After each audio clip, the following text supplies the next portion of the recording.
Judd Burgess, Principal of Aitkenvale State School, work for Education Queensland. My name is Julia Stever and my job title is Liaison Officer for Aitkenvale State School for the refugee and migrant population. My name is Linda Davis and I'm the EALD Coordinator at Townsville State High School. That means looking after English as an additional language or dialect students. My name is Zakaria Mohammed. My job title is teacher aide. I help the migrant students for ESLD for English as their second language. I was born in Victoria, little country town, Morwell, Victoria. Both my parents were born in England. One was born in Blackpool and one was born in Liverpool. Townsville. Mum was born in Victoria. Father, I believe, was born in Queensland, but out west on country. I was born in Brisbane, boring old Brisbane. Dad was born in Maryborough and Mum was born in Cairns. I was born in Somalia. My both parents were born in Somalia, same city. I think I've lived in Townsville this time about 7 years. 48 years. I first came to Townsville in 1978, but I was away for a few years in the middle, but I came back. I love it here. Been in a refugee camp for 25 years. I was 3 years old, I think, when we have a civil war in Somalia. And then we came to the refugee camp in 1992 in Kenya. It's in Kakuma refugee camp in Kenya. And we stayed there for 25 years till we arrived to Australia. How long have you lived in Townsville? Almost 3.5 years now. It's time is running. So can you describe what you do in your position as? I would say a very multitasked position. Manager of everything, human resources, financial resources. In my job, because of the context of the school, we have a high percentage of refugee and Indigenous students. 70% of refugee and Indigenous students make up our school, so it's a fairly eclectic and culturally diverse community. So you have to have things put in place and systems put in place and strategies put in place to make sure that all works to obviously make a school community. And the thing at the end is they've all got to learn. So it's important that we have mechanisms in place for that, which we do. We have some inventive programs here. An EALD unit that's second to none. It's a state recognised thing that basically our model has driven a lot of the ways Education Queensland think about educating young learners that have English as a second language. So, So what's the difference between when you first started with the English as a second language students to now? Inclusive practice. Before the model we had where they just came into the school and they basically were just put into class, and I'll be honest with you, it was death by dot to dot, and it wasn't a model that suited them. It wasn't fair to them and it wasn't inclusive, and our teachers and the way we had to change their thinking around that was important. So we decided to have a very structured EALD ILC, or Intensive Language Centre, which basically allows us then to bring new students in. They don't go into mainstream class, they go into an Intensive Language Centre and they're put into particular tiered classes through their ability level with the English language, whether it be speaking, listening, reading, writing or viewing. And they go through a system of diagnostic tests called band scaling, and then we figure out from there. They get taught the Australian curriculum, but they might be at multi-age levels, and that's the whole thing. So it's a very differentiated approach that is a very inclusive approach, and then allows us to teach them so they can then go into the mainstream classrooms and engage with the Australian curriculum, and it works very, very well. Our success rate for our unit, students entering the unit and then leaving the unit, is around about 98%, which is wonderful. I would just say in a nutshell, my role is to care for all the children that come from another country here, that speak another language, to make sure their enrolment process and their settling in process into our school is as smooth sailing as it can be, assist the parents where I can, just to make sure everyone is included. In my position I do some teaching, But a lot of my work turns out to be social support because parents come in upset about their kids or kids get into conflicts. There might be some bullying or I also do enrolments and I work with several teacher aides and try to lobby for more teacher aides. And now we have some multicultural teacher aides, which is fantastic. But I have to organise which classes they go to and change as the priorities change. There might be kids screaming out, "Miss, Miss, I need someone in biology." So we try to get someone to go to their biology class. Usually when they first arrive, they have a few induction meetings with Townsville Multicultural Support Group. So they have to have a lot of health checks. They have to go to Centrelink, get their cards. So usually from arrival to starting school could be 2 to 3 weeks, sometimes 4 weeks, because they need to wait for Centrelink money to buy uniforms. They don't come to school until they have uniforms. But they're usually really very keen to start. Actually, when we were helping, when we're doing this job in Town High, it is like personal to me because when I'm helping the students, I'm feeling like I'm giving them opportunity that I did not have it in the past when I was in the refugee camp. My early childhood education, I was learning from under the tree, maybe under the sun without no roof. But when I see students who are coming from that hard life and they're very lucky, and we can say like we are one of the few lucky people who came to the Western countries that have better education here. When we were helping the students, it's all about understanding the emotional view, emotional feelings, having emotional intelligence, understanding their well-being, help them about what they need from their academic levels, and giving them boost morale for their sense of belongings. So how long have you been working with migrant and refugee students? Since I've been here, 5 years, I've probably had a little bit of experience with migrant and refugee students in other school contexts, but not to the enormity of Aitkenvale State School. Our school population is over 200 of them. But the systems we have in place with enrolment, with school management, with learning, and with them transitioning into mainstream classrooms where they engage with the curriculum in a level that's acceptable and I suppose in a level that helps them become lifelong learners is really, really important. So I started at Aitkenvale in the end of 2011, I think, and I was gifted this role. A teacher, Amanda Smith, used to work here and she was the teacher that worked with all our refugee children, and I would work alongside her. So you hadn't worked with migrants or refugees before that? Prior to that, no. It's a steep learning curve. It was feet first.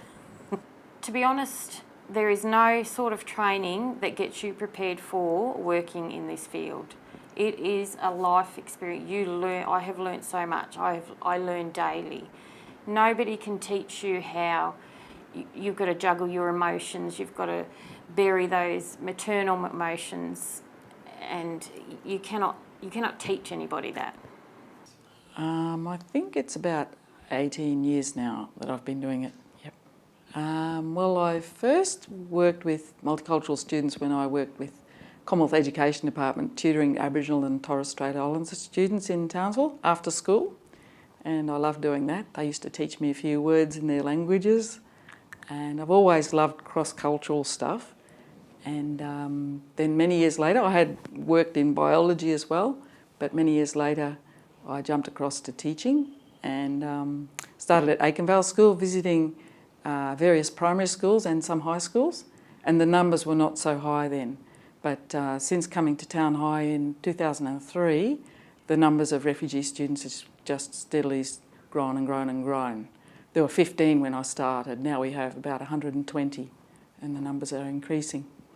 Actually, in Australia, it's almost the 3 years I'm in here. I was doing some works in other places. I was helping students in the community, and then these 3 years when we are in Town High, I was helping a lot of students, including my brother and sister who are now in university. What are the main countries that the children that you support come from? It depends.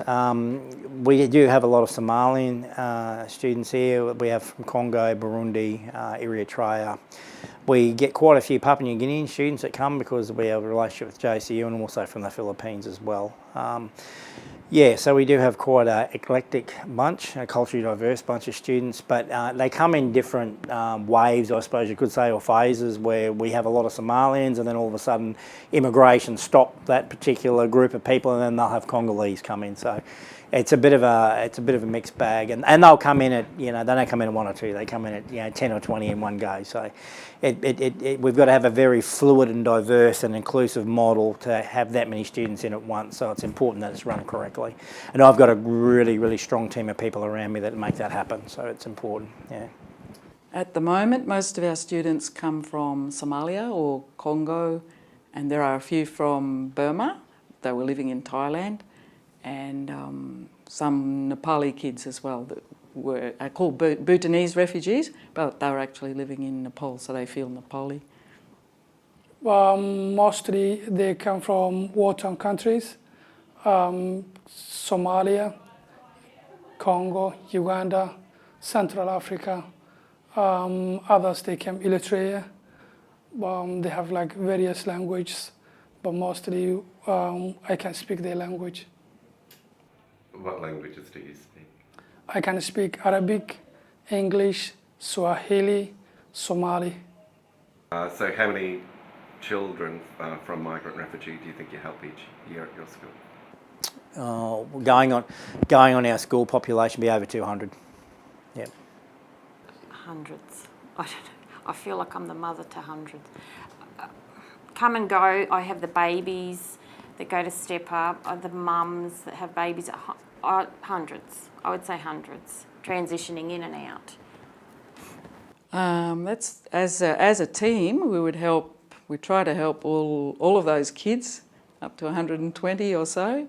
Some more than others. Some are more independent than others. What are the highlights of your job with working with migrants and refugees? Seeing the success of the kids, probably seeing the success of the families, and when they come in and seeing where they come from. They come in with a lot of torture and trauma background, seeing them develop into Australian citizens, learning our different cultures, but also seeing the growth of the kids where, they sit there and they can translate for their parents and things like that. And I've seen a couple of occasions where the kids are reading things back to their parents and teaching their mum and dad how to read and write and speak English, which is great. So they're the highlights of my job, and also seeing them be successful citizens. Coming from they come from war-torn backgrounds, sometimes come from camps and cultures that the westernised society is foreign to them, and to come in and adjust the way they do to the way we have our classrooms, the way we run our lives, and the way they have to fit into our societal system is great. And we offer all that here, and like I said, the staff that are here are second to none in helping them through that. So yeah. Oh, it's a rewarding job. Just the highlights. I'll probably not say this, but the hugs, the smiles. The parents are just so grateful. The children are just so eager to learn. They're just so happy. Simple things. It's just a joy to watch them enjoy just simple things. The highlights would be seeing kids learn very quickly, or seeing kids, we see them blossom and come through difficult things. We see them learning to stop fighting and use words instead. And I really admire kids who can walk away from some bad language and keep their dignity. I see that quite often. The best things about my job is the outcome. When I see students excelling and doing their best capabilities. So most of the time I give myself a promise that I don't charge the students for their capability, but I look for what they can do.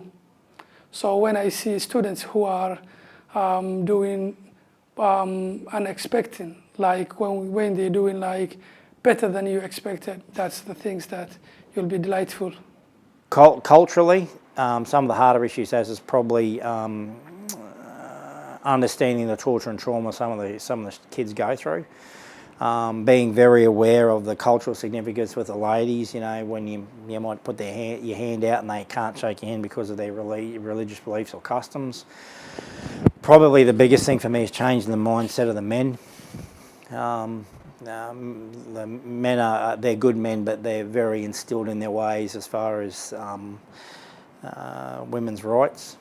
Probably not seeing that, you know, they probably need to understand a little bit that Australia's a bit of a different country where they're from. So it's important that they recognise that women have just as big a role to play in their children's lives as what they do, and they have a say. So it's important. So yeah, for me, that's probably some of the biggest challenges and some of the harder issues I have to deal with. But in saying that, once I get to talk to them or once we explain, they're very, very receptive to that. So yeah. Probably language, the language barrier. I find really, it's a challenge, but it's a good challenge. And it wasn't until we got some from Central Africa that I thought I had it down pat. So this has been a new challenge, which is probably good because you sort of get complacent. And you have to find new ways to communicate with those that you sort of have limited dealings with that sort of language. So probably language. The hardest issues lately are telling parents that their children may not be able to stay at this school. If they are not going to pass the senior levels, the school is starting to ask people to leave and go to TAFE instead, and that's very difficult. They get very upset. It's a mental health issue, in fact. I've seen several become depressed and stay home crying instead of embracing TAFE. They really, really want to go to school. They love coming to school. The harder things in my job is where we have a limit time in the school, because when you are in the class, you can help the students within the school, but it will be like very hard for them not to get enough from you on that time. What are some of the problems that the students who newly arrived have to deal with? So, language. Language is a big thing. I guess the separation from their parents is a little bit unnerving to some of them, and they're so used to being together constantly. Then the siblings have to go to different classes, they have to eat and play in different areas. So I guess for them just to feel safe and at ease it's probably the hardest thing, just to reassure them and make them feel at home. Probably the social, emotional sort of things. It's very hard sometimes to understand what they've seen and what they've been through. So, you know, a noise, a particular way we move, a separation from a sibling may cause an outburst. Eating habits, it could be a number of different things. Patience is a virtue, basically, when they first come in.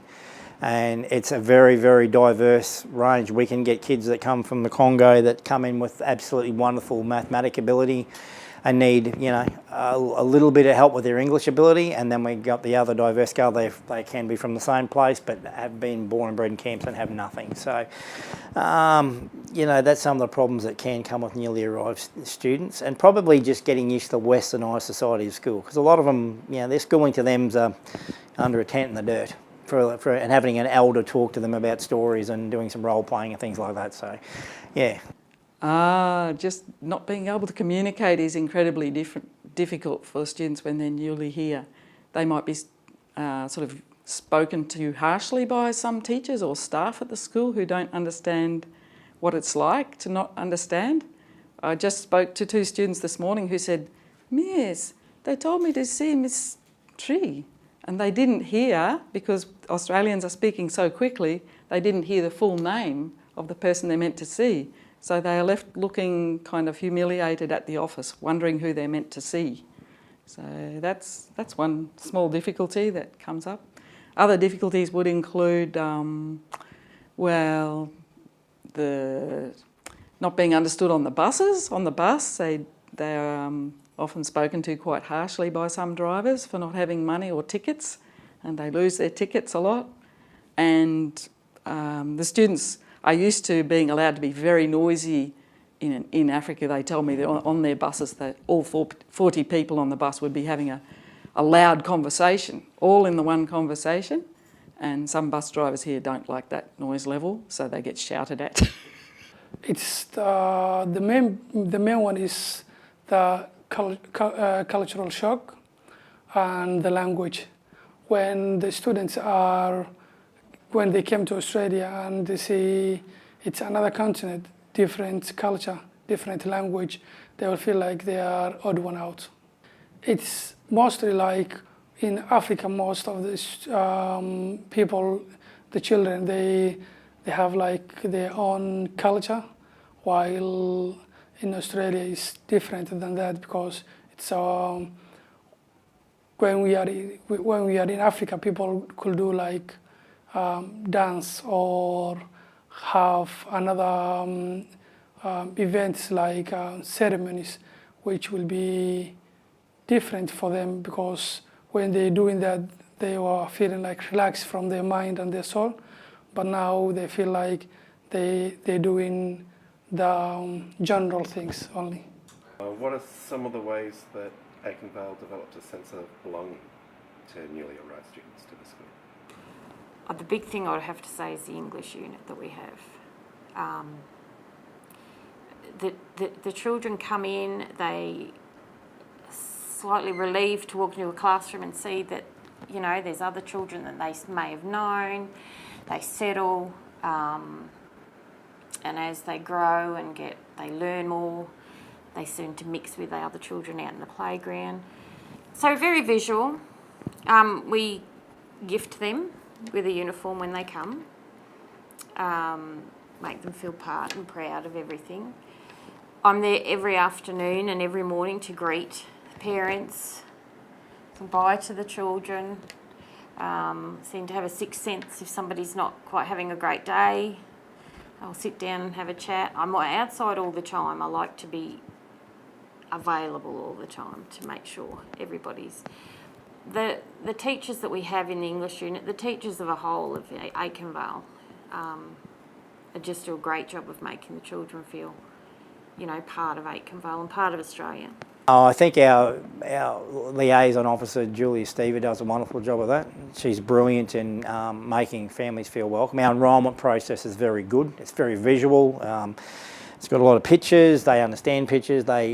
We have got total clarity and total support with the parents around what's required, because they're coming into an absolutely new culture, new place. It's like, you know, going to the moon for some of them. So we've got to be very, very clear and articulate about what school is, what it means to come to school, you know, pick up, drop off, what time of the day. You've got to be very, very aware of that. And also, probably making sure you work very hard with, you know, the outside agencies like Townsville Migrant Support Group, Townsville Intercultural Centre, to make sure that they're giving enough support to those people and they don't withdraw their support too quickly, because we have seen that happen on occasions where that happens and the family tends to crumble around that. So it's making sure that we check in with the family, keep an eye on the kids, making sure they're going okay, and then if their families are having trouble, we need to pick up that outside agency and say, hey, listen, you need to start, you know, wrapping some more support around that family and make sure they don't fall over. So it's I suppose it's a collaborated approach from everyone that helps that. Well, we try to involve students in sport, and we have Harmony Day, and we try to get them to participate in things like the drama workshop, all sorts of workshops, anything that comes up we try to get our students involved. Dance North come once a week for dancing, and they're invited to that. They love that. Any events. Refugee Week, we haven't been making a strong point of that at school, partly because lots of students don't like to be identified as refugees. They feel a bit self-conscious about that, or there might be negative connotations to being labelled as that. It's something you'd like to be able to grow out of as years go by. You know, when you first come, you're a refugee. Do you want to be called that for your whole life? Maybe not. Yeah. The sense of belonging will start from encouraging them, about showing them the people who came from a refugee camp, and they are one of the main government seats. Other places like Canada, our measure for them, like the immigration minister in Canada, he came from a refugee camp and he became a minister in that government. Other things I'm gonna show them, like the doctors who do good things, and they were from a refugee camp. So we boost them their morals so that they can feel they can do that. What are some ways that the school celebrates cultural diversity? Oh, look, we have Harmony Day. Every day we celebrate cultural diversity because we've got the EALD unit. I mean, that for me is a celebration of culture and diversity and inclusion. Irrespective of their, their religious beliefs, we have, when they have prayer every day, we respect that. We give them a spot for that. They bring their food in. We have, at times different food in the tuck shop, halal approved tuck shop food. We respect Ramadan, Eid. We're well aware of all those things that go on. And just making sure that, the students, not the students that are in our school that aren't from their culture, understand the way they are. And look, to come to Aitkenvale, if you're not a refugee student, or Indigenous student, and you're from mainstream European Australia, I suppose, you've got to be accepting the culture. And families bring their kids here for that, the cultural experience. They love it. It's a very, it's the United Nations here pretty much. Look, we all celebrate the Harmony Days, the Refugee Weeks. We celebrate having, visual things around the school of different cultures, flags and countries and different foods. Well, probably Harmony Day is the biggest celebration of cultural diversity. But if you go to awards night, that can look like a celebration of cultural diversity because of the numbers of refugee students and migrant students getting awards. It's quite impressive. They're all marching up to get merit awards for trying hard. Maybe not so many academic awards, but they're getting a lot of merit awards for their effort and behaviour. In Town High, it's visibly cultural diversity the way you can see. And there's a lot of staffs that stand for cultural diversity in Town High. And most of the students, we do Harmony Day, we do cultural festivals. We organize the students and they go to join the other places in the community in Townsville. And other things that we ask them that, what will be the best things about your culture? Do you like to celebrate with us with your culture? So that they will be open-minded and share with us about their culture, and we do that together. What are some things that you like about Townsville? Oh, that I like about Townsville. Probably the thing that I noticed from being here when I was younger, when I was 20, a couple of years ago, and to coming back now, the thing that has not changed is the relaxed atmosphere of Townsville. And I hear it from a lot of people, that friends or whatever that come up here for holidays, is how everybody's happy. People go out of their way just to make you feel, welcome. Can I help you? It's just an easy breezy kind of town. Lorraine, I suppose. Oh look, Townsville's been my home. I've made plenty of good friends here. It's probably not just like living in Townsville, it's what I like about being a principal. Especially probably at Aitkenvale. It's probably helped me grow. Given me an opportunity to meet some great people and build some good friendships. Townsville's a great place. It's small enough to be quiet enough, but big enough to give you what you want. It's a good place to raise a family. and I think it's a very accepting community. You know, a lot of my best friends are Indigenous. You know, it's just a good place to get on, and if you can take the negatives out of anything, you know, there's positives here. I come to Aitkenvale, there was a lot of felt very negative, and we spun it around to be positive. And 4.5, 5 years, it's a magical place to be. It's good. I love Townsville for the natural environment and how friendly it is. And if I'm walking down the street, I always see people I know, and I love that. It's very easy to be connected. You can visit your friends easily in a few minutes and go to the sea for a swim. I love swimming. I never been to other places. I never live into other places. But when we are in Townsville, we get a lot of welcoming people. So we feel like we are in 25 years. We feel when we arrived that we are at home.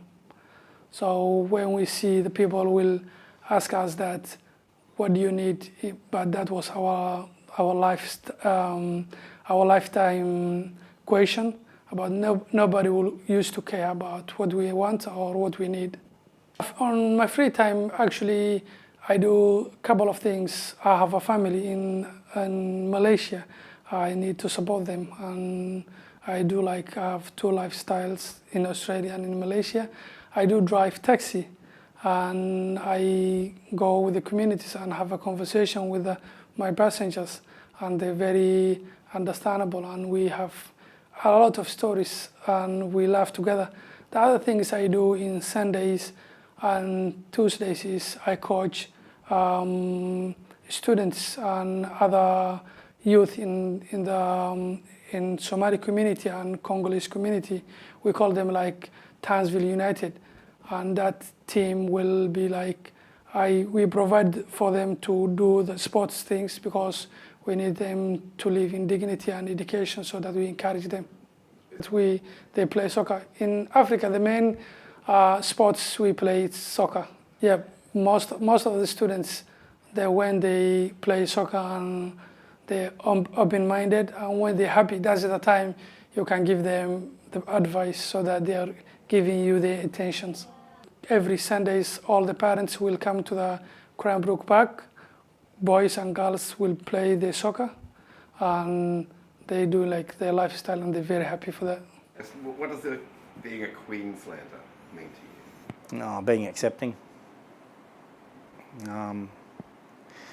No, don't look at a person and be stereotypical. Don't look at a person and judge a book by its cover. There's always a story to unpack with every human being. Not to be closed to people, not to be close to people by just looking at them, but understand their story. That's probably opened me up more than anything, working at the school. Is you can sit there and make judgment on people, but unless you hear their story and know who they are and understand what some people have been through and the struggles and the battles they've had and the courage they've had to find within inside them to get over the things that they've had in their life, that's when you can only really make a decision on someone. So yeah, for me, that's what being a Queenslander is about, just digging a bit deeper and finding out who other people are. Well, not winning the state of origin, that's for sure. Well, we've got to give them a chance. Somebody else has to win occasionally, I don't want they? to keep on playing. Queensland on a whole is like Townsville. It's just once you get over that border, it's relax. Take your time. You're only here once. Oh, being a Queenslander. That's hard. I suppose it means having an accent that people down south can't understand sometimes. I have to repeat myself when I say I'm from Townsville. Townsville?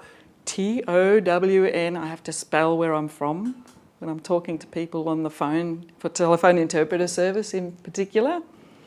Being from Queensland means I feel very much at home here, I suppose.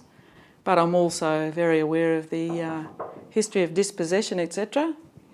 Yeah. I don't feel like I own the place. Queenslander, Koga boys. Yeah, it's all. Yeah, Queensland is when we say like Queenslander.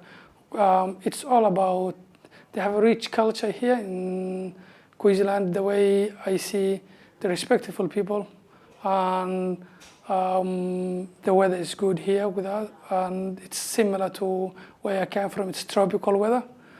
The other things is sports. Almost everybody is active. It's outdoor environment, and it's very nice. Is there anything else that you'd like to share? I think we've got a really good support group in Townsville for our refugee and migrant families to settle in to Australia. I think we all work really well together, us with TMSG and Town High and other schools and other services. I think we're really getting there. We're really getting there, and as busy as it can be, it just seems to happen. Do you catch up with, do past students come and see you? Oh my Lord. I can't go to the shops without that Miss Julia from the background. If I can get my chance to go on an orientation to Town High, I'm up there. I don't miss a chance there. They'll come and visit when they've finished school, to see their siblings down here, to come and say hello. A lot don't want to leave in grade 6. And I do go and visit on the weekends. I'll go to the park or something like that. I might visit a family that's had a new baby, and I do the rounds between the parks sometimes. This time of year we'll start talking to Linda, and I'll start gifting her my children up to year 7. It's a bit sad, but yeah, no, you can't teach it. In my job being as principal, it's important to always look after your people, and I suppose look after the people around you, because you're only as strong as the team you've got around you, I suppose. And without the people that are here, I don't think the advent of our intensive language centre and the support we give our refugee people, or the kids here, would have happened. So yeah, there's a lot of people here that have made the school the success it is, not just me. So yeah, I can't take all the credit for that. Thanks very much, John. No worries. Well, I think this is the least boring possible job you could have, because there's always something going on, and the kids are really very appreciative of being able to come to school and learn, and most of the teachers at our school love working with them. Most of them, if they give them a chance. Yeah, they really do. And if anyone has an anti-Islamic agenda, I think the kids soon enough win them over, because they're such characters. You soon find out that a Muslim is not a thing with a bomb under their clothes. They are a really nice person with a lot to offer. I need to share